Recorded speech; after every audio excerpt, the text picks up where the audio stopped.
All right, Clint from the doorway too, hanging out with the guys from Black Sheep Wall. I got Jackson and Juan hanging out with me today. So, before I do anything at all, why don't you guys kind of introduce yourself and what you do with the band so they know before we start talking? Sounds good. I am Jackson. I play drums in Black Sheep Wall, and stoked to be here today. Thanks. Yep, my name's Juan. I play bass and also just stoked. Cool. I got the kick-ass rhythm section going on with me today. That's cool. That's cool. Um, so I kind of want to talk about a couple of the records, not just the latest one, because I took some time and listened to basically the last two and the new one, so I could kind of have some dichotomy on on your band as well too. Sweet. And yeah, the first question I'm gonna have is, so the new one versus the last two that I listened to has a lot more. Maybe it's a bad word, but groove elements to it. It's a little funkier. Like I would say that the bass lines, the drumming is a little more in the pocket than just straight out kind of like crusty, sludgy noise rock. So I kind of wanted to ask, was that done on purpose for this record versus the last two? I kind of Uh, dig it. It makes it way more interesting.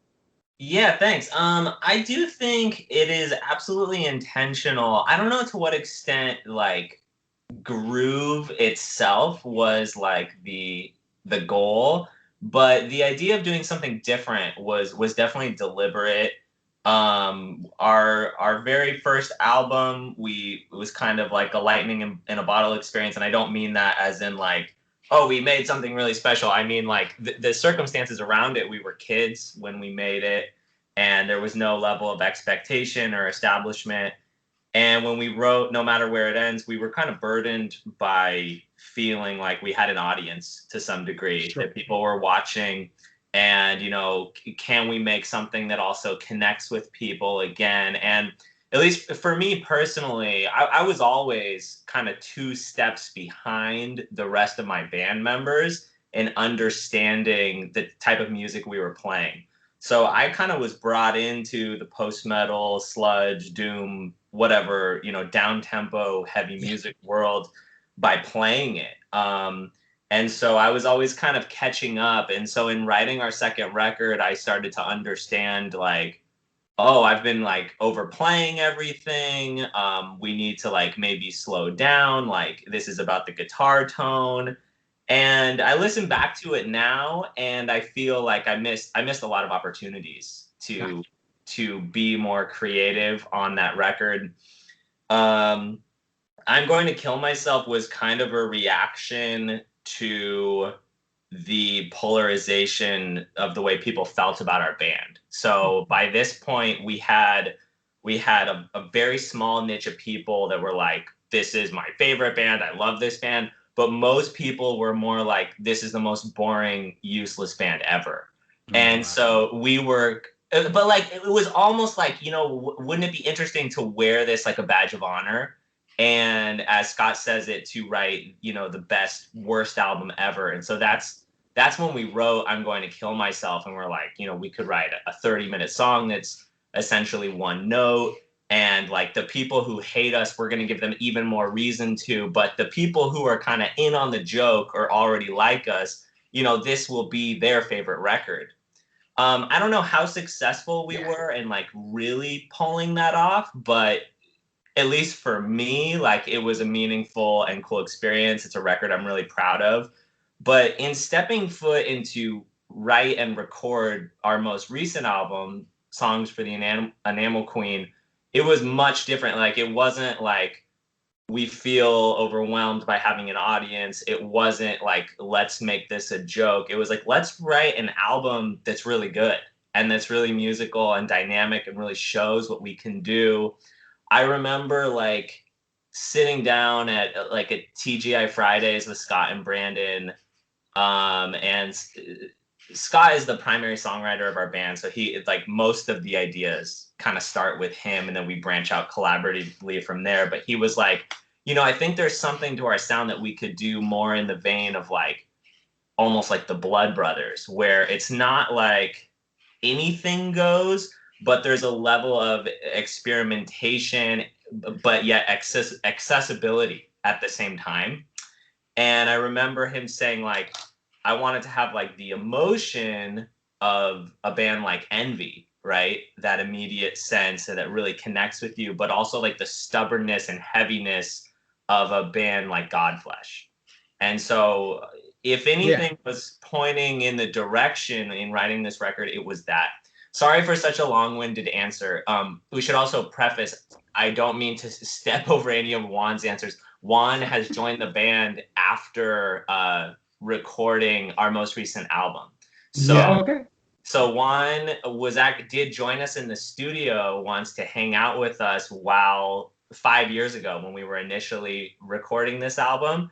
And a lot has happened since then. Obviously, our bass player from that time, Jason, still a great friend of ours, still like very much a part of the Black Sheep Wall Collective, but he had to move. And so we got a new bass player. So that's Juan. So I just don't want to come across like I'm stealing answers. Well, yeah, I'm no, like, you know what? Yeah, I would not be able to answer any of this. Actually, like, thank you so much, Jackson.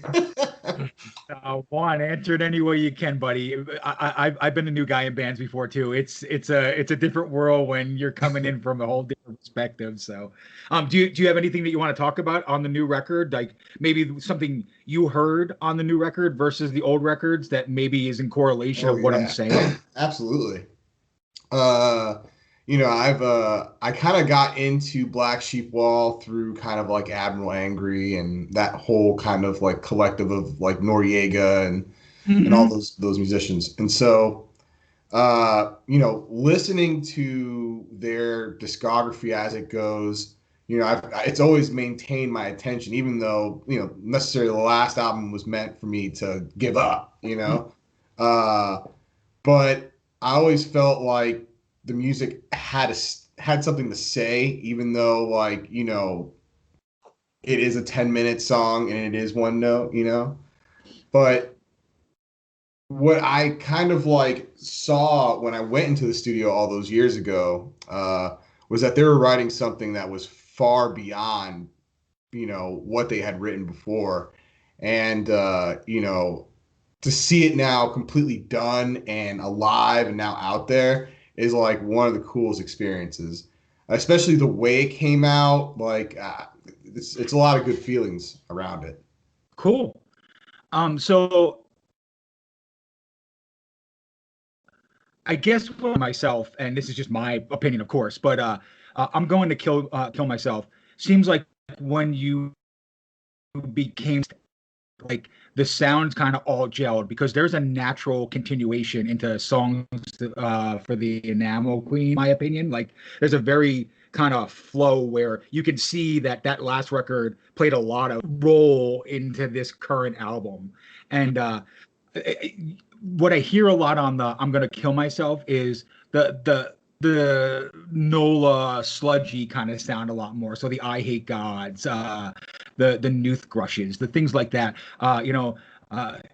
You probably would have been a great band for like Slap-a-Ham back in the 90s. Like that's the kind of thing that like on that record. Where the new one, I'm gonna bring 3 band names in, and I want to see if any of them are influences because it's what I hear. It may not be what you hear, but it's what I hear. So the first one is, I swear to God, you are all, and I'm not a clean person, so I'm profane. So guys, if my cursing bothers you, just let me know. No, you're good. All right, but you fucking remind me so much of Jesus Lizard. It is not even funny. Vocally, guitar wise, like the fury of the drumming, it almost feels like you're one step from not being able to control it, and then you pull it all back. And that's like the great thing about Jesus Lizard to me. And that I swear to God, and I'm actually friends with him because I'm from Jersey, is Dead Guy.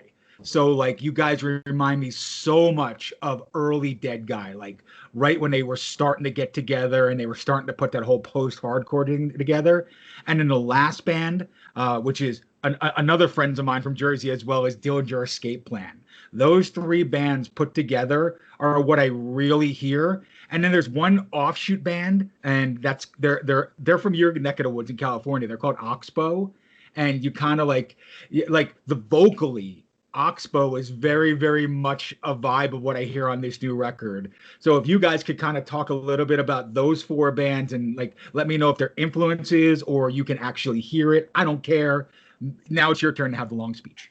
Absolutely. Okay, so lot to unpack there. I'm thinking out loud here. So for the first two bands you mentioned, Jesus Lizard, Dead Guy, those are bands honored to hear you can hear any type of connection to.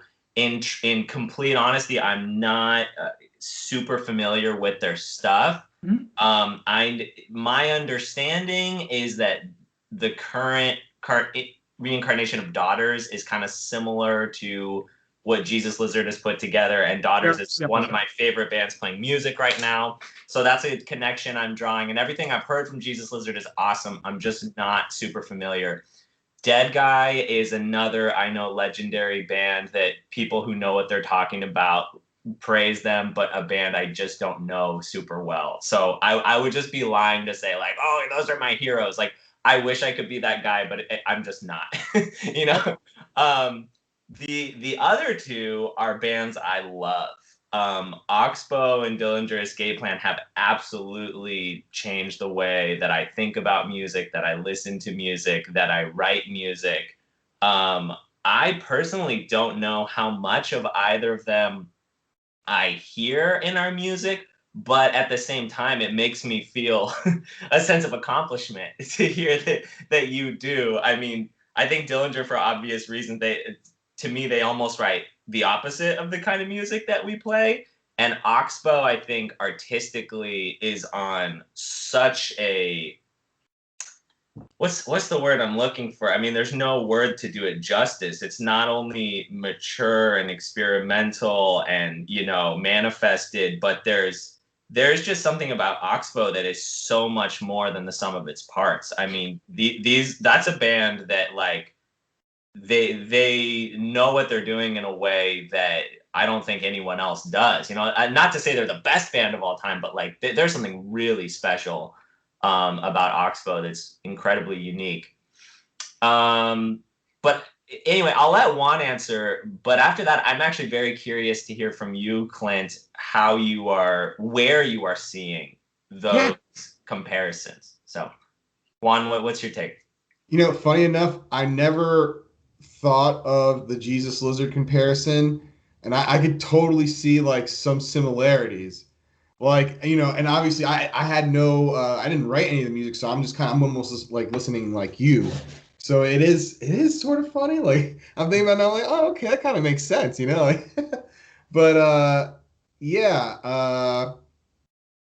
for me personally, like and one of the reasons why like, you know, I kind of gravitated toward this style of music was Dillinger Escape Plan. Dillinger Escape Plan is like my gateway. You know, listening to them when I was young, like obviously put me like in a road that like continued to be like something that I like aspired or really wanted to be involved with. Mm-hmm. And like Black Sheep Wall, the way they construct their you know, their songs, the orchestration has always been something that's, I don't know, been wildly interesting to me. And like learning, you know, one of the songs already, like, you know, it's very kind of cool to understand, like, you know, how they put these things together and make these like monstrous like songs, you know, out of like these just very like super basic elemental things. It's super tight. Cool. And Jackson, here you go. I'm gonna give you the reason why each one of the bands are an influence in my head to you. So I'm going to start with Oxbow. I'm going to go backwards because it's just easier. All right. So Oxbow, so your vocalist and Eugene have this insane poet kind of vibe. And that's kind of what I hear. So it's more vocally and it's more kind of the jazzy elements. So Jackson, so the thing that makes me laugh is you kind of humbled yourself in a way that I don't think you need to, because your band is layered in so many ways. You are very similar to Dillinger. You are very similar to Oxbow in that way. And Oxbow, for me, is spoken word, jazz, hardcore, and metal all mixed at the same time. So, and you guys do all of that as well. And then for the Jesus Lizard, I know Juan didn't play it, but the bass lines are just fucking Jesus Lizard to the T. Like he plays that dirty, nasty groove that Jesus Lizard, like that's the reason, like when I used to go see Dennison play, like holy Christ, I'd wait for the bass player to goddamn play in Jesus Lizard because he you he was gonna burst on stage. Like he couldn't not move. Like he was like one of these guys that was like just insanity. And then as far as Dead Guy, if you've never listened to the first Dead Guy album, Jackson, you need to put it on about 11 times and just listen to it over and over again because you are the fucking Dead Guy drummer. Wow. Okay. Yeah. He plays exactly like you. I don't know if you've ever heard Rorschach. I don't know if you ever heard Kiss It Goodbye. Like he's the same guy. Andrew Gorman plays drums on all of it. He is the kind of drummer that you want to bring into a room because you don't have to tell him anything. He's going to hear the bass line and he's just going to fucking go with it. Like he is just going to go. And you, on the last two records specifically, very much are that. Like you and the bass follow each other in this really chaotic, beautiful way. So thanks, man. Wow. Okay. Well, it's a humbling and really kind compliments. Thanks, Clint. Cool. So I kind of want to talk about some background stuff as well too. Yeah. So I know you were on Seasons of Mist for a couple records, and now you're on Silent Pendulum, right? Yeah. All right. So I almost signed with Seasons of Mist back in 2001 with a band that I had called Long Winter Stare. We decided to go with another label. So I know Michael really well as well too.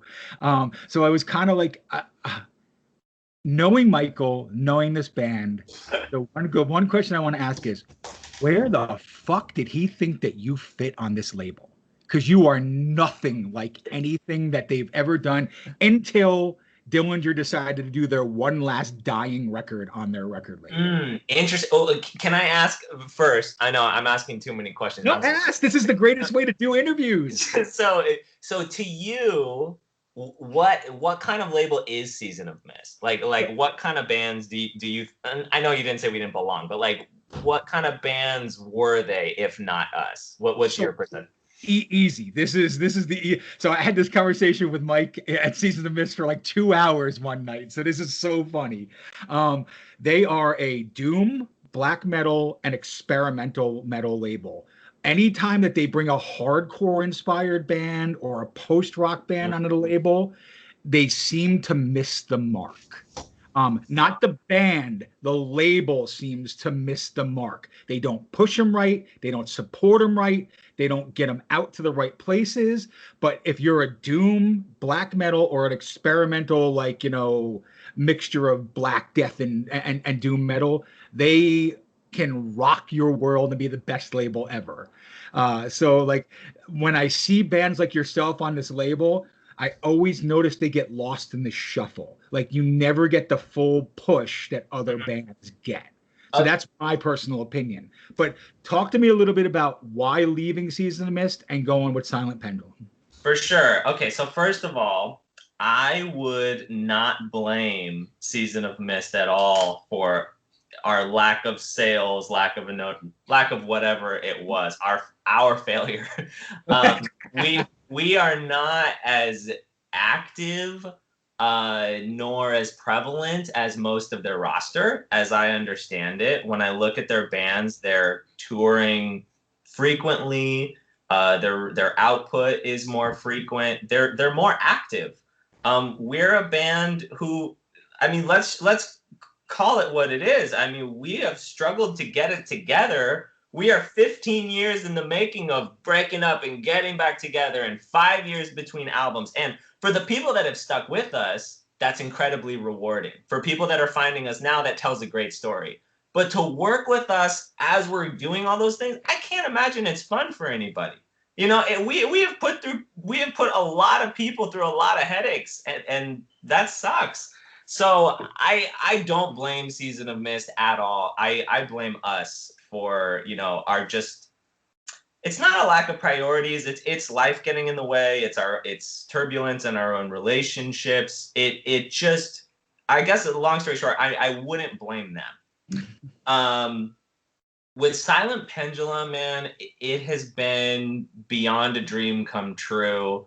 We have, and I hope I'm understanding this right. I think everything, we're playing a game of telephone to some extent, but we have a mutual friend, Chris Weiss, who was friends with Michael Cadnar, who is the lead guy at Silent Pendulum, and Michael plays in Number 12 Looks Like You. I believe he connected our guitar player Andrew to meet Michael at a show, and Michael said he had heard of us and he was interested in possibly releasing our first album, I Am God Songs, on vinyl. And so we all just kind of connected with Michael, and I've actually never met Michael face to face. I've developed a relationship with him now via text and Zoom calls. But Michael has just been amazing, as has the people he works with, including Taylor Bates, in really providing us a unique experience to do pretty much whatever we want to do.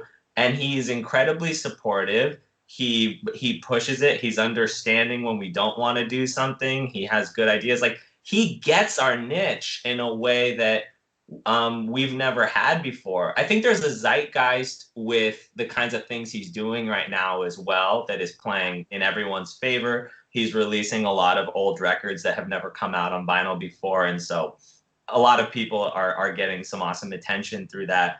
But I mean, I just can't sing their praises loud enough. I mean, he took a chance on us in a way that we were not willing to take a chance on ourselves, if I'm really telling the truth. Like, in releasing this new record, there was a very honest, I don't know if it's fear or just reluctance, but like, we weren't convinced anybody was really going to care. You know, we were like, we have a record that we think is cool, but it's been a long time.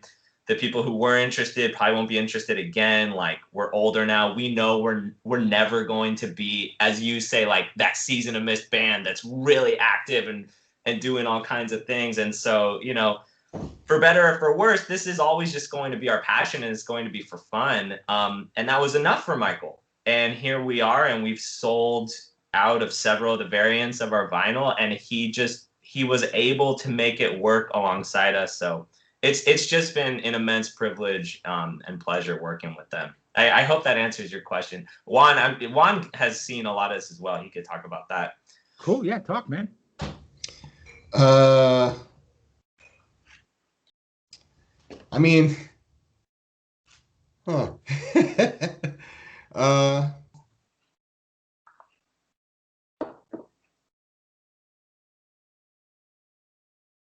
bad, man. I'm sorry. I just kind of like got into my son's like right over there, and so I just kind of got a little distracted. My total bad. Oh no, you're good. I was just talking about how great it's been to work with Silent Pendulum. Oh yeah, absolutely. So with Silent Pendulum, it's you know, working with like the type of kind of like systems they have in place that like kind of make us feel like very welcome and comforted. You know, I love the Zoom calls. You know, like a lot of times, you know, you're playing telephone. You know, it's or you know, even the group texts, you know, are nice, but being able to speak on Zoom, you know, is also very cool. He's very available, and he's like, again, like I think Jackson said it best. Like, he's willing to take some risk. You know, like there was a bunch of vinyl variants, you know, and crazy t-shirt colors, and you know, still some, you know, cool stuff to come out, you know, and he's always down to take that risk, and that's just so, I don't know, just something about it is very welcoming, and yeah, I'm just very happy to be a part of it. Cool. Yeah, no, he's very accessible. I completely accessible. agree with that. Yeah, and that's what I was going to say is, Jackson, I 100% agree on the one thing you said is he's giving these bands that I loved 10 years ago that nobody heard but me, because back then I was in Boston and New York and living through that kind of scene, and like getting to see those kind of bands. And now he's given those bands chances that literally played in front of 18 people, played in front of 20 people, because they never got the hype. But everybody in New York City loved them, or everybody in Boston loved them when they played. You guys have that same kind of vibe. And I'm going to jump back on something, because you're really hard on yourself, and it kind of makes I'm going to be honest, it kind of pisses me off a little bit. So I want to praise you a little bit, but like, so you handed a record to Seasons of Mist. It was done. It was completed. It's now their fucking job to sell it. It's not your job to sell it. No bullshit. I've been making records for 25 years. I have 23 records out on 12 different record labels. And I can tell you, I've worked on record labels that are one-man things, and record labels that are part of Relapse, part of, Century Media. And it doesn't matter. Like, once you hand that album to them, it's their job to get it out to the masses, not yours. Not about touring, not about playing, because I'm going to use a prime example on Seasons of Mist, and it's Esoteric. All right. They are probably one of the greatest doom bands in the world to me. They are dear friends. I actually speak to them regularly. He's mastered Greg Chandler, who's one of the guitar players, literally mastered my records that are on a record label in the UK that he works with as well. And I've had this conversation. They put records out once every 5 years. They may do 10 shows every 5 years. But you know what? Seasons of Mist presses tons of vinyl, presses tons of things for them, and gets it out there. So no, do not belittle yourself on that. That's all I want to say is, well, like, if I can push back just a tad. Yeah. So I'm thinking back to something. So I had a short stint. I toured with the band Volumes. Mm-hmm. And it was right when, I'm trying to think, had their first album even come out yet? It might have just been their first EP, or maybe the album was just about to come out. I did like 30 days with them. And I remember that there was such a level of excitement in them. They were becoming like a hype band in the gent scene, which was blowing up. And I think it was their singer Gus at the time. I think I was telling him, like, dude, congratulations. Like, this is what you guys want, and you're getting it. Like, at every show, people are coming early to see you, and they're leaving after you. Like everything is set up for this to go really well for you. And he was like, no. He's like, we got the job. Now we have to do the job. And being on the road 200 days a year is doing the job. Spending all this time in the studio is doing the job. Coming up with all this merch is doing the job. And like, something like clicked in me when he said that, like, maybe I've been thinking about music in a way I didn't realize was entitled all along. It was like, I write the music and I send it to the label and they put it out. But I realized, like, something he said just really spoke to me that I thought was true, that there's getting the job and then doing the job. Yeah. And so relating that to Black Sheep Wall, we've been incredibly blessed and fortunate to get the job. I don't know if we've always done our job. You know what I mean? And it's because we haven't treated it like a job. We love it. It's our passion. And for the people that connects with, it's awesome. But, for the normal music industry band, we're just not that, and we're probably never going to be that. And that's okay. No, and that's cool, and I appreciate. That's a really good feedback. That's awesome. And I've been on both sides of it, so that's why I'm saying, like, don't be so hard on yourself, man. You guys are really good. But the next thing I kind of want to talk about a little bit is, all right, this is gonna be fun. So it seems like there are, well, with Juan now, because he's the new guy, but 5 very, very different minded people in this band. Like, it's like I could just tell, because it's one of the few bands, and this is mad respect, so where you can tell the different guitar sounds, you can tell like the different bass tones that are going on, you can tell when the vocals need to be a certain way, because I swear to God, either you were a guitar player or like screaming at the singer and being like, that's not how it needs to be done. It needs to be done differently. You have to have more passion in it, or like, why are you going so crusty right now? It doesn't need that. Like, I can almost like feel like, because being a musician and being in that room doing it myself, I'm very passionate the same way. So with this new record, the songs for the Enamel Queen, was when you recorded this record, was it like five brothers yelling at each other at the same time? Or because I almost feel like that's why this is such a special record, because you all have such an investment in it. Wow. That's incredible that you were able to pick up on that from music. I have no disagreements. I would like Juan to go first because I think he has a kind of unique perspective. Okay. Yeah. Yeah, so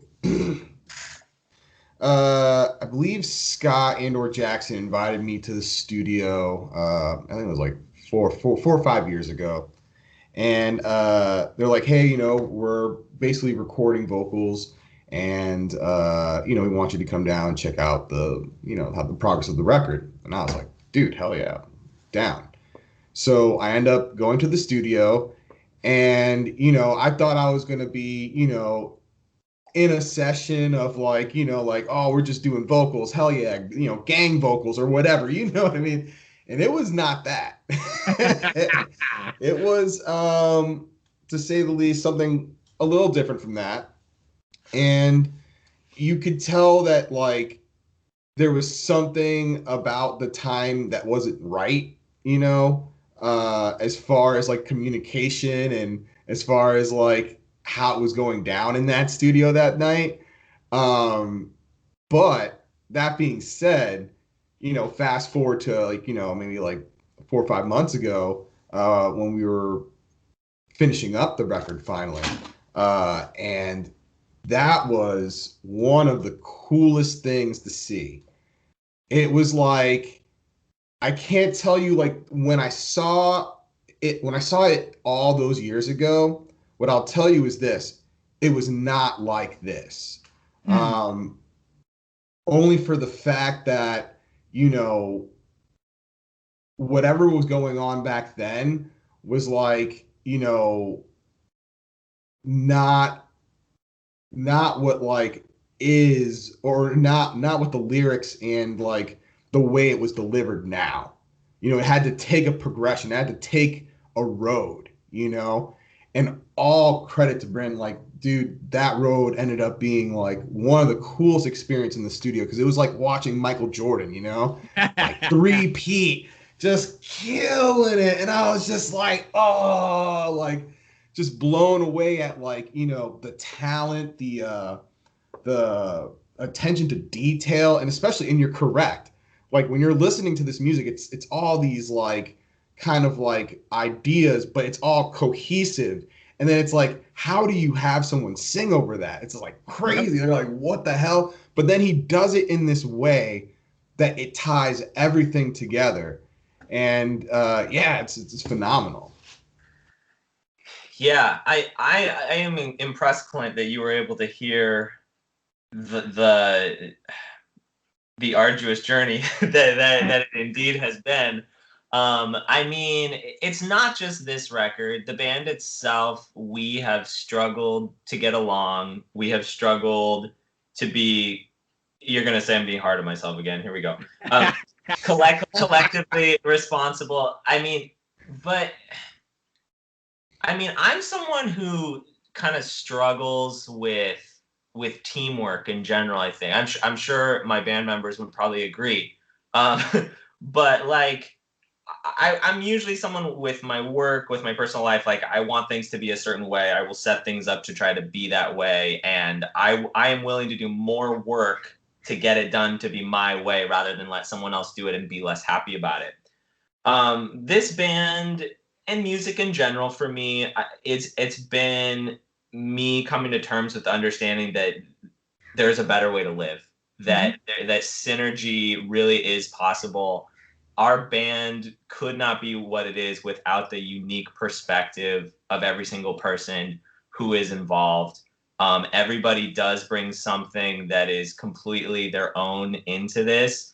And I think that's what really makes it beautiful and special. I remember Brandon in a previous interview, he said, like, Black Sheep Wall is very much a family. Like, we fight, but we still listen to each other. And at the end of the day, you know, we care about each other's opinions. And yeah, I've left practices before very upset. How could he say that about this drum part? It's not even their instrument. Like, this is clearly, like, why would they get to decide? This is clearly that. But I've been on the other end of that with the vocals, with other instruments. And it's really what makes it cool. Like, we're all a conductor to some degree.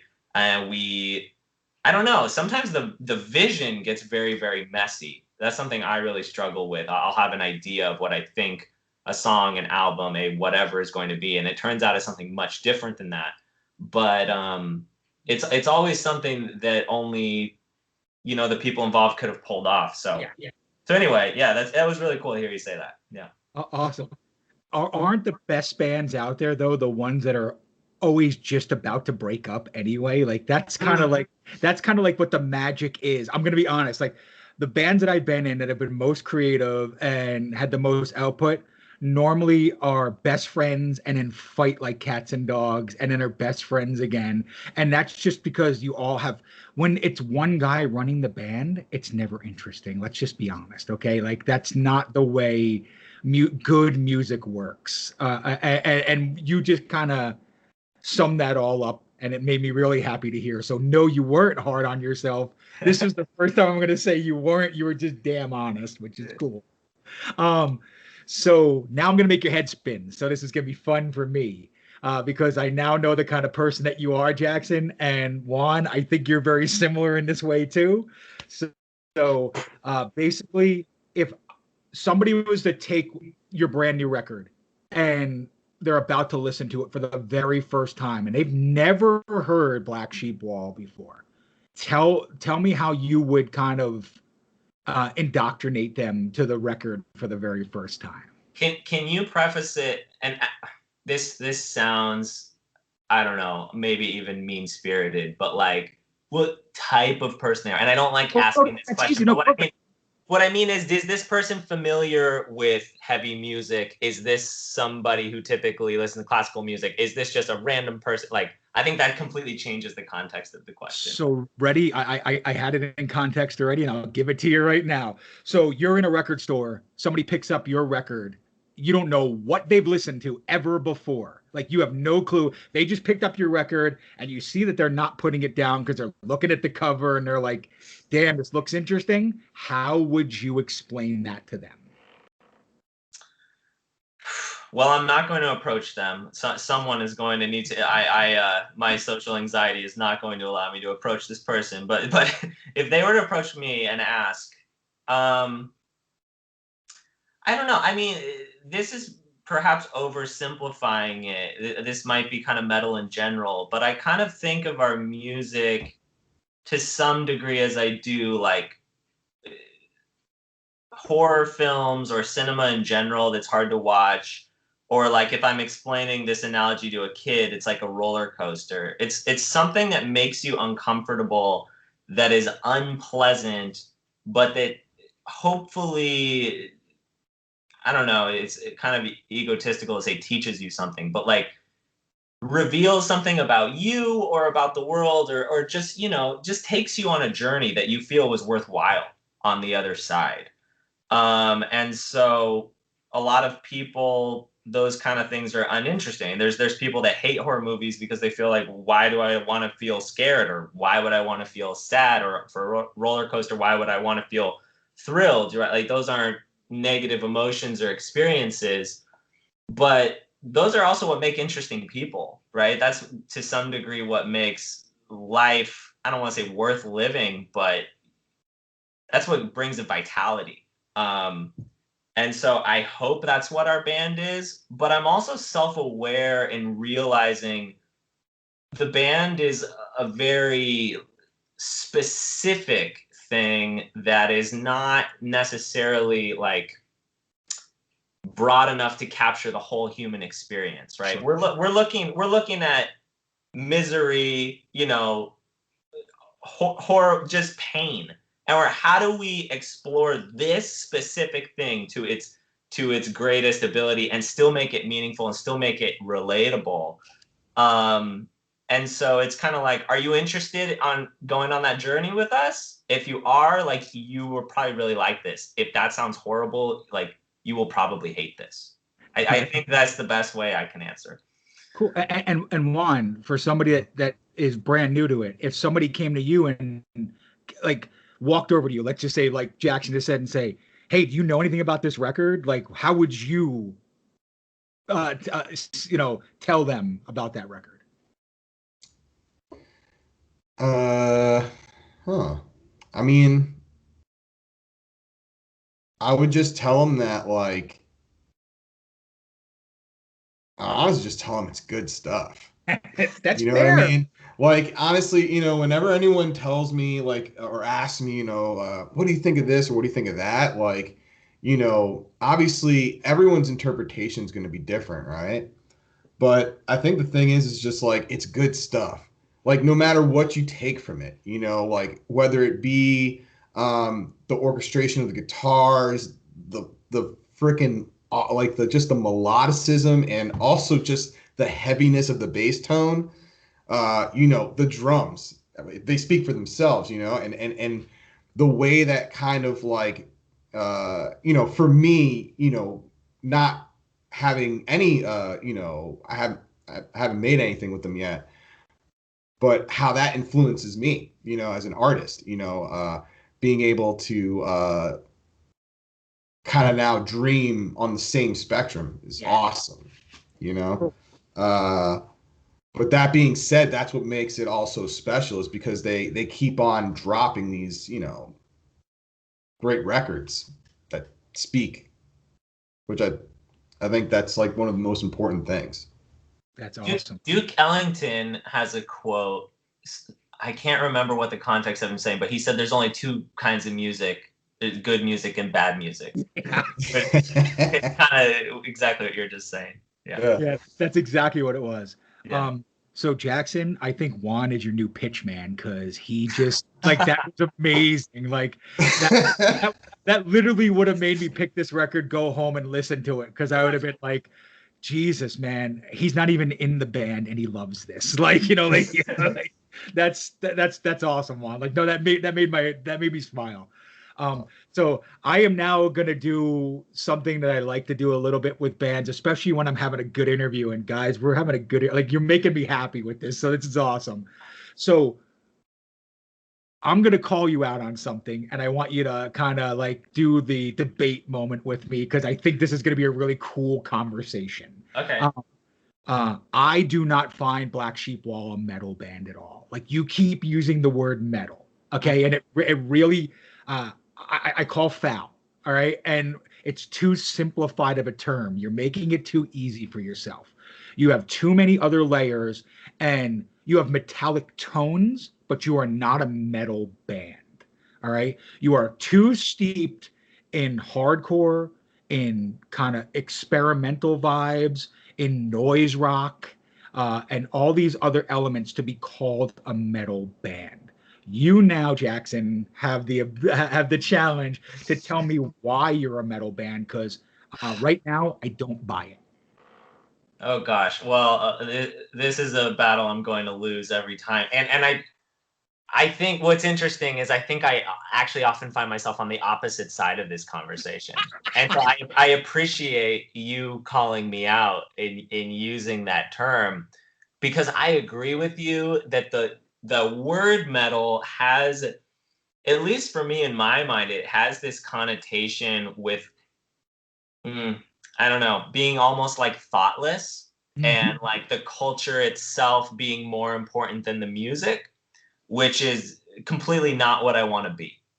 That being said, I will do my best to defend why I don't think it's unreasonable to consider us a metal band. And that's because I think it's not about music being challenging. It's about music being some level of abrasive. I think if you're going to attach that to a genre, metal is at the surface level of doing that. Of course, noise rock, noise in general, other genres you listed are more abrasive, absolutely.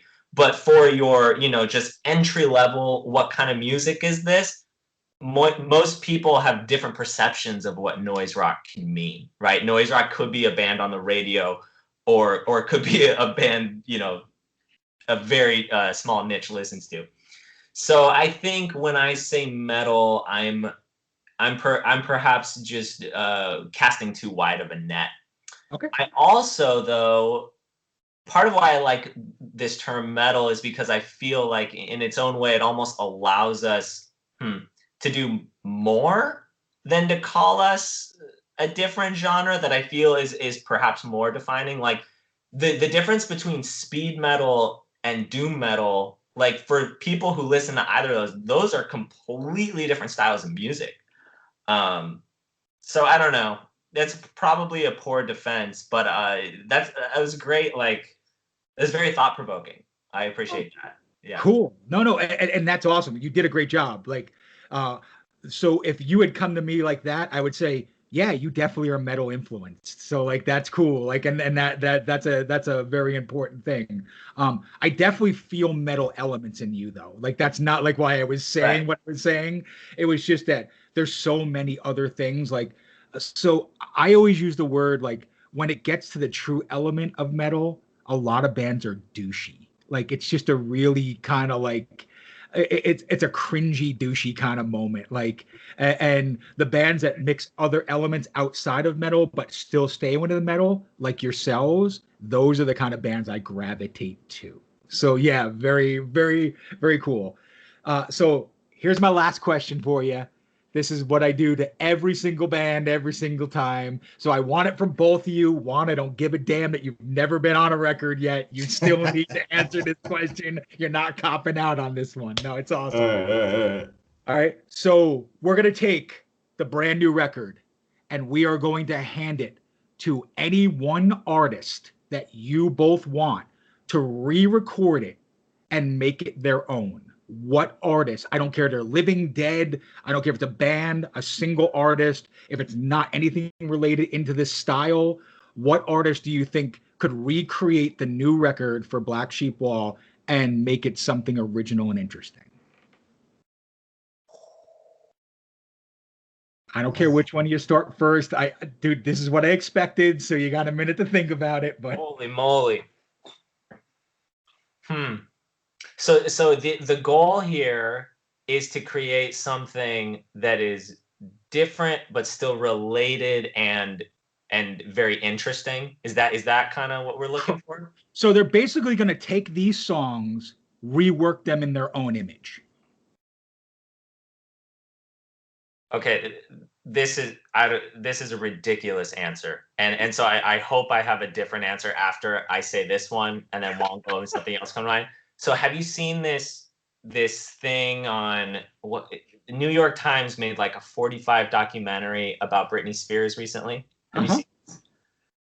Dude, that's just in my mind right now, and the idea of Britney Spears writing these songs or rewriting these songs or covering these songs in the context of feeling, as the documentary describes, oppressed by her father and confined, like that's too interesting of an idea for me to let go of right now. I want to see Britney Spears release songs for the Enamel Queen.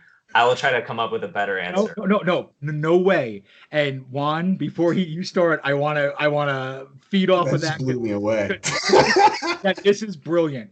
So ready? You just pick the most broken person in America to re-record your record. Like that is phenomenal. Like I can't imagine the dancey poppy madness that you would get out of that. Like I can't even imagine it. Like she might die in the middle of making this record. Like you like that you might be legends in itself because you killed Britney Spears. That's phenomenal, buddy. Like that's all I gotta say. All right, Juan, it's all you, man. If you can top that, I'm just walking away.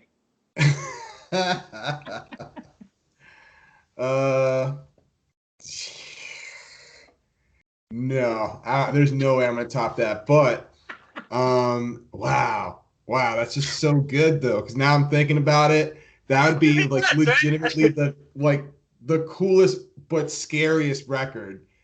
Like Oh my god. nothing but just hard 808 synths. Like, dude, like the album cover looks like a freaking like black metal. Right? Oh my god, man. Um,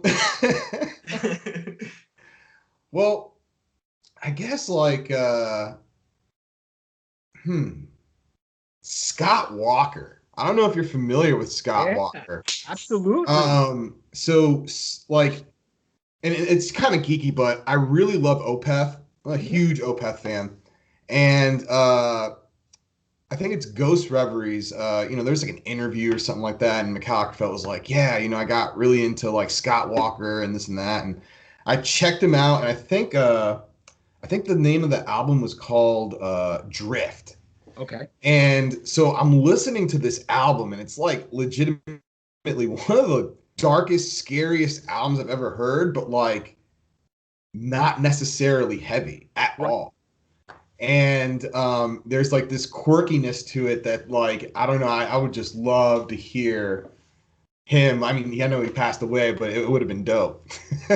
Yeah. Dude, I'm on the same page, man. I got into him, that record he did with Sun, and Yeah. it blew me away. Like hearing him write these songs would be incredible. Yeah. Yeah. So Juan, are you looking at like the more Americana side of Scott Walker vibe going on, or more kind of like the desert rock kind of like spacey weirdness that Scott Walker does? Like, because there's two very different Scott Walker, like, and that's why I'm asking, because like that way I know, because I Oh, the love spacey Walker. weird one. Okay, For yeah, sure. okay, yeah, because like, I love Scott Walker too, but there are like he is two different people, like Oh, on absolutely. yeah, and that's yeah, awesome, very cool. So I'm just gonna tell you, because I always do this as well, and I give my input. I would really love to hear Yezu, which is the Godflesh. Yeah, Uh, yeah, uh, yeah. uh, I'd love him to be able to do like a Yezu like inspired, because I think the thing that would be totally cool is that kind of shoegazing atmospheric side getting thrown into this. And I just really would love to hear that, because it would kind of pair off the noise stuff. So I think interesting. So Awesome. I agree. cool. All So right, Clint, before we go, man, you got to convince me, what's the deal with Skype? Why Skype? Why oh, is Skype better than Zoom? okay, so ready? This is going to be a tech nerd because I'm an IT manager. So here we go. And so Zoom is owned by a Chinese company, and it's full of spyware, and I can't stand it for that purpose. I am a Linux user. I believe in free and open source products. Skype also has a very easy way to be able to record and be able to clean up things, where Zoom, you have to actually literally pay for Zoom to have a recording feature on it. Um, and the next thing is the bit rate on Skype is about 5 times better than on Zoom, because what they do is they go through multiple different server houses. So you never know where your bandwidth is actually going through. So if I never have to touch Zoom again, and I do, because being an IT guy, my life is a living hell, and receptionists don't know anything else but Zoom. I have to use it. Skype overall is just a better tool. If I could use Google Hangouts all the time, I would, because it's probably the best video compression of anything. Mhm. But Skype I've used for 10 years. It's comfortable. It's what I know how to do. And was it really that hard? You guys are here. Everything's going well. And guess what? We had a good interview. So stop giving me shit, Jackson. Hey, man, I can't say you've convinced me, but you were incredibly prepared with that answer. So I'm gonna let you have it.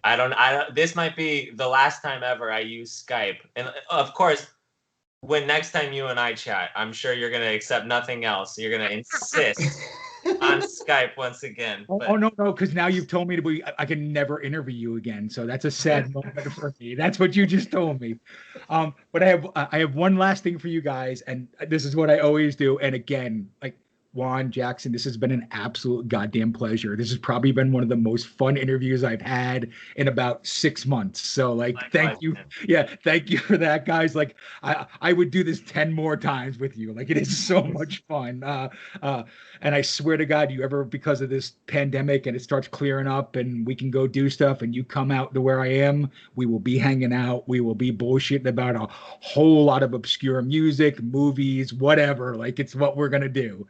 Absolutely. But tell me a little bit about where Black Sheep Wall is going to be in the next few months. What game plans you have? What's going on?